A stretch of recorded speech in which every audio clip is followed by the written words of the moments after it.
안녕하세요. 5년 전에 이혼하고 새로운 사람과 결혼해서 지금은 아기를 가지려고 준비 중인 곳 있으면 40이 되는 남성입니다. 요즘 인터넷에 보면 퐁퐁남 설거지남 뭐 그런 이야기들 많이 하잖아요. 제가 첫 결혼을 했을 때는 그런 말이 그렇게 보편화되지 않았을 때였습니다. 지금 생각해보니 제가 퐁퐁남이었고 설거지 담당이었다는 것을 깨달았습니다. 이렇게 글을 쓰는 이유는 대다수의 여자분들을 혐오하는 것이 절대 아니고 저처럼 여자를 잘 모르는 남성분들에게 경각심을 일깨워주기 위해서입니다. 저는 전형적인 공대생 출신입니다. 초봉도 남들보다는 좀 높게 받고 있습니다. 지금은 연봉 1억 조금 넘습니다. 학창시절 여자를 몇 명 만나보기는 했지만 그때는 연애보다는 공부가 우선이어서 깊게 만나보지를 않았습니다. 첫 결혼 전 만난 여성분과 처음 관계를 했었는데 몇 개월 만나다가 성격 차이로 헤어졌습니다. 그리고 얼마 있다가 친한 친구의 여자친구 소개로 전철을 만났습니다. 친한 친구의 여자친구가 다니는 필라테스 강사인데 얼굴도 예쁘고 몸도 좋다고 해서 사진을 보니 너무나 예뻐서 제가 소개시켜달라고 했습니다. 전철을 처음 만날 때 문을 열고 들어오는 모습을 보고 한눈에 반할 수밖에 없었습니다. 얼굴도 얼굴이지만 균형 잡힌 볼륨이 남자라면 누구나 반할 수밖에 없었습니다. 지금 생각해보면 후회가 되지만 정말 외모로는 제가 지금까지 만나본 여자 중에 최고였습니다. 필라테스 강사를 해서 그런지 말도 예쁘게 잘했습니다. 대화를 나눠볼수록 끌렸고 저는 그때부터 구애를 했고 적극적인 구애 끝에 연애를 시작했습니다. 전 아내는 저 만나기 전에 진지한 연애를 한 적이 없고 또 밖에 잘 나가지 않는 집순이라고 했습니다. 직업 특성상 늦게 끝나는 날이 많았는데 끝나고 보려고 해도 평일에는 바로 집에 간다며 만날 수가 없었습니다. 연락도 잘 안 되는 경우가 많았는데 평일에는 집에 간다. 집에 도착했다. 이제 잔다. 잘 자라 이 정도가 연락의 끝이었습니다. 그래도 낮에는 비교적 전화나 연락이 잘 됐기 때문에 애는 탔지만 큰 문제가 아니라고 생각했습니다. 저희는 주로 주말에 만났습니다. 제 차를 타고 드라이브를 가거나 저의 집에서 데이트를 했습니다. 결혼 때까지 전 아내의 자취방에는 한 번도 가보지 못했습니다. 빚을 지고 필라테스를 운영하고 있는 상황이라고 해서 데이트 비용은 거의 제가 100% 부담했습니다. 연애 때 받은 선물이 제 생일에 20만원 전후의 셔츠 한 벌이었고 각종 기념일, 크리스마스 선물에는 편지만 받았던 걸로 기억이 납니다. 하지만 저의 집도 어느 정도 살고 제 연봉도 비교적 높았기 때문에 금전적인 것에 대한 서운함은 없었습니다. 그때는 오히려 손편지를 써주는 전 아내가 예쁘게 보였습니다. 평일에는 못 보고 주말에도 전 아내가 일이 있을 때는 못 보는 경우가 있어서 한 달에 2번 정도 데이트를 했습니다. 그때는 전 아내를 너무 사랑했고 결혼을 하면 매일 볼 수 있다는 생각에 사귄 지 1년 정도 됐을 때 청혼을 했습니다. 오빠 나도 오빠를 좋아하지만 나는 결혼 생활은 준비되었을 때 하고 싶어. 결혼은 현실이니까 오빠 결혼 준비는 된 거야? 저는 서울 근교의 20평 후반대의 제 명의 아파트에서 신혼을 시작할 거고 제 연봉과 그동안 모은 돈 그리고 부모님의 노후에 대해서도 알려주었습니다. 전 아내는 흡족한 미소를 보이며 청혼을 받아들였습니다. 결혼은 일사천리로 진행되었습니다. 그런데 결혼하는 과정에서 전 아내는 아파트 공동명의와 경제권을 계속 요구했습니다. 저는 경제권은 줄 수 있지만 아파트 공동명의는 안 된다고 하자 며칠 연락을 안 받더라고요. 그래서 우선 달래려고 공동명의는 결혼하고 다시 한번 생각해보겠다 했습니다. 아무튼 그렇게 결혼식을 올리고 몇 개월 행복한 시간을 가졌습니다. 그러다 어느 날 전 아내가 말했습니다. 오빠 요즘 고객들도 많이 떨어지고 나도 일하고 오면 집안일 하는 것도 힘든 것 같아. 우리 어차피 아이 가져야 하는데 나 일 그만두고 몸 관리하면서 아기 가질 준비하면 안 될까? 맞벌이 하니까 집도 너무 더럽고 오빠 아침도 못 챙겨주는데 일 그만두고 집안일도 하면서 아기 가질 준비할게. 전 아내가 힘들다 하기도 하고 저도 아침밥 얻어먹는 게 꿈이었기도 하고 아기도 슬슬 가져야 하니 그러라고 했습니다. 일주일 동안은 아침도 차려주고 집도 깨끗하고 저녁도 차려주고 그랬습니다. 시간이 지나자 아침은 시리얼이나 모닝빵으로 바뀌었고 집은 조금씩 더러워졌고 저녁도 밀키트나 배달음식이었습니다. 집이 좀 더럽다고 하자 집안일은 해도 끝이 없다며 스트레스 받지 않게 잔소리하지 말라고 화를 내서 그 다음부터는 아예 말도 꺼내지 않았습니다. 전아내는 아이를 갖자고 했지만 관계 때마다 저에게 피임을 하게 했습니다. 우리 아이 낳기로 했는데 이제 슬슬 피임 없이 해야 하지 않을까? 오빠 내가 생각해봤는데 주위를 보니까 나이 낳고 키우면서 부부들이 많이 싸우는 것 같아. 그냥 우리 딩크족으로 살면서 연애하듯 사는 게 더 좋을 것 같아. 나 아이 낳기도 무서워서 안 낳을래. 아이를 안 낳을 생각이었으면 결혼하기 전에 얘기했어야지. 우리 부모님 아이 기다리는 거 몰라? 왜 화를 내? 결혼 전에는 낳으려고 했는데 막상 낳으려니 무섭고 키우기도 벅찰 것 같은데 어떻게 해? 내가 애 낳는 기계야? 애 낳으려고 나랑 결혼한 거야? 그리고 아기를 낳고 안 낳고는 우리가 결정하는 거지. 왜 시부모님 얘기가 나오는데? 아무튼 나는 아이 안 낳고 딩크족으로 살 거니깐 그렇게 알아.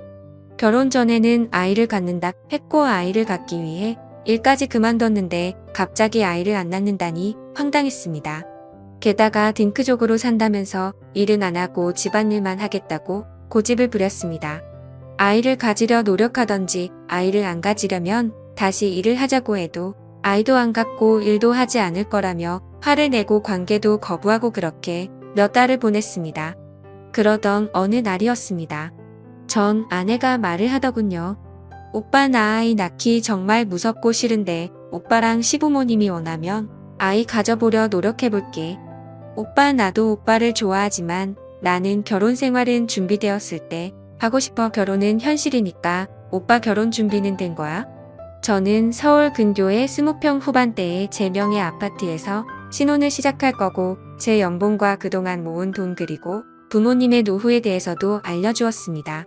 전아내는 흡족한 미소를 보이며 청혼을 받아들였습니다. 결혼은 일사천리로 진행되었습니다. 그런데 결혼하는 과정에서 전아내는 아파트 공동명의와 경제권을 계속 요구했습니다. 저는 경제권은 줄 수 있지만 아파트 공동명의는 안 된다고 하자 며칠 연락을 안 받더라고요. 그래서 우선 달래려고 공동명의는 결혼하고 다시 한번 생각해보겠다 했습니다. 아무튼 그렇게 결혼식을 올리고 몇 개월 행복한 시간을 가졌습니다. 그러다 어느 날 전아내가 말했습니다. 오빠 요즘 고객들도 많이 떨어지고 나도 일하고 오면 집안일 하는 것도 힘든 것 같아. 우리 어차피 아이 가져야 하는데 나 일 그만두고 몸 관리하면서 아기 가질 준비하면 안 될까? 맞벌이 하니까 집도 너무 더럽고 오빠 아침도 못 챙겨주는데 일 그만두고 집안일도 하면서 아기 가질 준비할게. 전아내가 힘들다 하기도 하고 저도 아침밥 얻어먹는 게 꿈이었기도 하고 아기도 슬슬 가져야 하니 그러라고 했습니다. 일주일 동안은 아침도 차려주고 집도 깨끗하고 저녁도 차려주고 그랬습니다. 시간이 지나자 아침은 시리얼이나 모닝빵으로 바뀌었고 집은 조금씩 더러워졌고 저녁도 밀키트나 배달음식이었습니다. 집이 좀 더럽다고 하자 집안일은 해도 끝이 없다며 스트레스 받지 않게 잔소리하지 말라고 화를 내서 그 다음부터는 아예 말도 꺼내지 않았습니다. 전아내는 아이를 갖자고 했지만 관계 때마다 저에게 피임을 하게 했습니다. 우리 아이 낳기로 했는데 이제 슬슬 피임 없이 해야 하지 않을까? 오빠 내가 생각해봤는데 주위를 보니까 나이 낳고 키우면서 부부들이 많이 싸우는 것 같아. 그냥 우리 딩크족으로 살면서 연애하듯 사는 게 더 좋을 것 같아. 나 아이 낳기도 무서워서 안 낳을래. 아이를 안 낳을 생각이었으면 결혼하기 전에 얘기했어야지. 우리 부모님 아이 기다리는 거 몰라? 왜 화를 내? 결혼 전에는 낳으려고 했는데 막상 낳으려니 무섭고 키우기도 벅찰 것 같은데 어떻게 해? 내가 애 낳는 기계야? 애 낳으려고 나랑 결혼한 거야? 그리고 아기를 낳고 안 낳고는 우리가 결정하는 거지. 왜 시부모님 얘기가 나오는데? 아무튼 나는 아이 안 낳고 딩크족으로 살 거니깐 그렇게 알아. 결혼 전에는 아이를 갖는다 했고 아이를 갖기 위해 일까지 그만뒀는데 갑자기 아이를 안 낳는다니 황당했습니다. 게다가 딩크족으로 산다면서 일은 안 하고 집안일만 하겠다고 고집을 부렸습니다. 아이를 가지려 노력하던지 아이를 안 가지려면 다시 일을 하자고 해도 아이도 안 갖고 일도 하지 않을 거라며 화를 내고 관계도 거부하고 그렇게 몇 달을 보냈습니다. 그러던 어느 날이었습니다. 전 아내가 말을 하더군요. 오빠 나 아이 낳기 정말 무섭고 싫은데 오빠랑 시부모님이 원하면 아이 가져보려 노력해볼게. 나도 노력하는 만큼 오빠도 나한테 노력하는 모습을 보였으면 좋겠어. 진짜? 그럼 지연이가 노력하는데 나도 노력해야지. 나는 뭘 노력하면 좋을까? 오빠 결혼하고 나서 아파트 공동명의 바꿔준다더니 안 바꿔주고 있잖아. 결혼 전 오빠 한 얘기도 실천을 안 하는데 아기 낳으면 더 잘해주겠다는 말 믿음이 안 가. 공동명의 해주면 피임 안 하고 아기 갖도록 노력해볼게. 결혼 전에도 공동명예는 결혼 후에 다시 얘기하자고 했지만 해준다고는 안 했었는데 그렇게 얘기하더라고요. 어차피 가족인데 그냥 공동명예 해주고 행복한 가정을 이루고 싶어서 공동명예를 해줬습니다. 공동명예 증서를 가져다 준 날 처음으로 아기를 갖기 위해 시간을 함께 보냈습니다. 하지만 그런 시간을 여러 번 가졌음에도 몇 달이 지났는데도 아이가 생기지 않아 이상했어요. 전 아내에게 병원에 같이 가보자고 했지만 전 아내는 원래 가지려고 하면 잘 안 생긴다고 조금 더 기다려보자고 했습니다. 그러다 주말에 빨래를 개다가 서랍에 약봉지가 있길래 열어봤더니 여성용 피임약이 있었습니다. 저를 속이고 피임을 한 거 보니 화가 머리 끝까지 났습니다. 아이 갖자고 하더니 피임한 거야? 왜 남의 서랍을 뒤지고 그래? 처음에는 피임 안 했는데 생각해보니 아이는 안 낳는 게 좋을 것 같아서 피임하는 게 좋을 것 같아. 저는 화도 내보고 구슬리기도 했지만 아내는 절대 아이도 안 갖고 일도 안 하겠다며 그 후로는 함께 시간 갖는 것 그 자체를 거부했습니다. 그리고 나서는 몇 달간 냉전 상태였고 각방도 썼습니다. 일도 안 해? 집안일도 안 해? 아이도 안 가져? 도대체 전 아내가 뭐하고 사는지 궁금했습니다. 그래서 작은 방에서 아내가 자고 있을 때 잠긴 문을 따고 들어가 아내의 핸드폰을 훔쳐봤습니다. 아내는 잠기가 어두운 편이라 몰래 지문을 찍어서 거실로 가지고 나왔습니다. 핸드폰을 보자 정말 가관이었습니다. 많은 남자들과 연락을 하고 있었습니다. 게다가 사진첩에는 술자리 사진 딴 남자와 뽀뽀를 하는 사진 차마 입에도 담기 역겨운 더러운 영상도 있더군요. 게다가 거기에는 흑인도 있었습니다. 일일이 사진 찍기도 힘들어서 우선 제 핸드폰으로 영상 촬영으로 카톡 메시지, 사진, 영상, 그리고 나중에 상간남 소송을 위해서 전화 목록에 있는 남자들 전화번호도 다 찍었습니다. 우선 저도 생각할 시간이 필요해서 전 아내에게는 갑자기 출장이 생겼다 하고 며칠간 휴가를 냈습니다.